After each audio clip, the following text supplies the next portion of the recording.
मैं कनिष्का शर्मा और आप देख रहे हैं कृषि news powered by still India. आइए रुक करते हैं आज की कृषि खबर पर।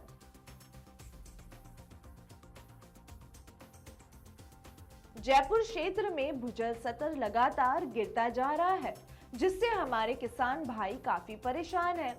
ऐसे समय में राजस्थान सरकार की तरफ से चलाई जा रही फार्म पॉन्ड योजना किसानों के लिए एक वरदान साबित हो रही है। ये योजना बरसात के पानी को बचाने का एक बेहतरीन तरीका है, जिससे किसान अपनी खेती के लिए पानी जमा कर सकते हैं और छोटी मोटी खेती करके अपनी आजीविका चला सकते हैं। बता दें कि सरकार ने इस योजना के लिए आवेदन की प्रक्रिया शुरू कर दी है। जो किसान पात्र है वे राज्य किसान सारथी पोर्टल पर जाकर 30 सितंबर तक ऑनलाइन आवेदन कर सकते हैं। साथ ही किसान चाहे तो ई मित्र केंद्र से भी आवेदन कर सकते हैं। खेत में तलाई बनाकर वर्षा जल का संरक्षण करना आज के समय की सबसे बड़ी जरूरत है। इसी को ध्यान में रखते हुए सरकार वर्ष 2025-26 में भी किसानों को इस योजना का लाभ दे रही है।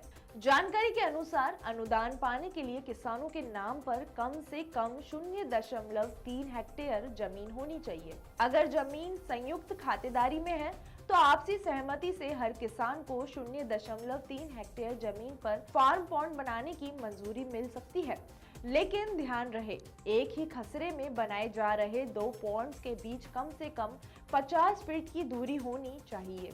अगर कोई किसान अलग अलग खसरा नंबरों पर फार्म पॉन्ड बनवाना चाहता है तो वहाँ भी नियमों का पालन जरूरी है।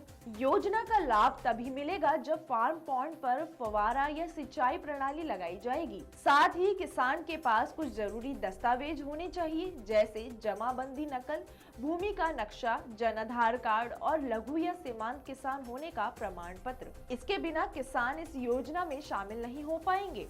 अब बात करते हैं अनुदान की। तो लघु, सीमांत, अनुसूचित जाति और जनजाति किसानों को योजना की कुल लागत का 70% तक अनुदान मिलेगा। वहीं अन्य किसानों को 60% तक का अनुदान दिया जाएगा। अगर किसान प्लास्टिक लाइनिंग वाला फार्म पॉन्ड बनवाना चाहते हैं तो अनुसूचित जाति, जनजाति किसानों को कुल लागत का 90% अनुदान मिलेगा, जबकि अन्य किसानों को 80% तक की सहायता मिलेगी। बता दें कि ये अनुदान तभी मिलेगा जब फार्म पॉन्ड की क्षमता कम से कम 400 घन मीटर हो और अगर किसान इससे बड़ा तालाब बनाते हैं, जैसे 1200 घन मीटर या उससे ज्यादा, तो उन्हें अधिकतम अनुदान मिल सकता है। इससे ज्यादा और कम आकार के पॉन्ड के अनुसार अनुदान दिया जाएगा। ध्यान रहे, फार्म पॉन्ड का निर्माण कृषि विभाग के दिशा निर्देशों के अनुसार ही करना जरूरी है। तो आइए इस योजना का भरपूर फायदा उठाएं और अपने खेत को जल संपन्न बनाएं। आपको ये खबर कैसी लगी हमें कमेंट करके जरूर बताएं। तब तक के लिए अलविदा, धन्यवाद।